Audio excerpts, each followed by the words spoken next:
আসসালামু আলাইকুম, সবাই কেমন আছেন? গতকালকে প্রচুর বৃষ্টি হয়েছে আর সেই বৃষ্টিতে দেখুন আমাদের কলা গাছ পড়ে গেছে। গতকাল রাত্রেও কিন্তু প্রচুর বৃষ্টি হয়েছে। সকালে ঘুম থেকে উঠে পুকুর পাড়ে একটু হাঁটতে আসছিলাম আর এসে দেখি আমাদের কলা গাছটা পড়ে গেছে আর কলাগুলো পেকে গেছে। প্রায় অর্ধেকটা কলাই পেকে গেছে, কিন্তু আমরা জানি না, খেয়াল করিনি। গাছ পাকা ফ্রেশ কলা দেখে তো অনেক ভালো লাগছিল, কিন্তু দুঃখের বিষয় দেখুন অনেকগুলো কলা কিন্তু পাখিতে খেয়ে ফেলছে। যাই হোক, এখন কলাগুলো আমরা কেটে নিয়ে যাব আমাদের বাড়িতে। দেখুন এক কোপ দিয়ে আমি কলা গাছের কানটা কেটে ফেললাম। এই যে দেখছেন যে কলা গাছ, এই কলা গাছ কিন্তু আমি নিজের হাতে লাগিয়েছিলাম আমার বাচ্চাদেরকে সাথে করে নিয়ে। আমার হাজবেন্ড যখন প্রবাসে ছিল তখন আমি বাড়ি থেকে ছোটোখাটো এই কাজগুলো আমি নিজের হাতে একা একাই করতাম। আজকে দেখুন আমার লাগানো গাছে কলা ধরেছে, কি সুন্দর তাই না? আসলে পরিশ্রম কখনোই বৃথা যায় না। দেখুন কলা গাছগুলো না লাগালেও পারতাম, তারপরেও এখানে যেহেতু খালি জায়গা পড়ে আছে এজন্যই লাগিয়ে দিয়েছিলাম। এখানে আরেকটা কান কলা ধরে আছে। আপনারা অবশ্যই খালি জায়গা ফেলে না রেখে কিছু না কিছু লাগিয়ে দিবেন, ফলের গাছ। আপনাদের বাচ্চারাও খেতে পারবে, নিজেরাও খেতে পারবেন, আশেপাশে সবাইকে দিয়ে খেতে পারবেন।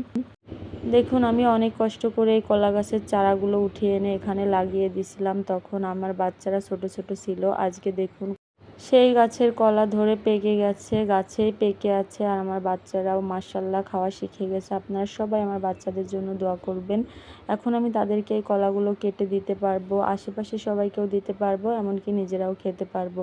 এখানে আমি খেয়ে ফেলা কলাগুলো কেটে ফেলে দিচ্ছি, পাখিরাও খেয়েছে। আসলে পাখিরা খাইছে, আমার কিন্তু অনেক আনন্দ লাগছে মনে মনে। আমি যতই বলি যে কলাগুলো খেয়ে ফেললো, তবে আমি কিন্তু অনেকটা খুশি হয়েছি, কারণ আমার নিজের হাতে লাগানো কলা গাছের কলা ধরছে, সেটা পাখি, আমার সন্তান, আশেপাশের সবাই, এমনকি আমরা নিজেরা, আমরা সবাই খাবো।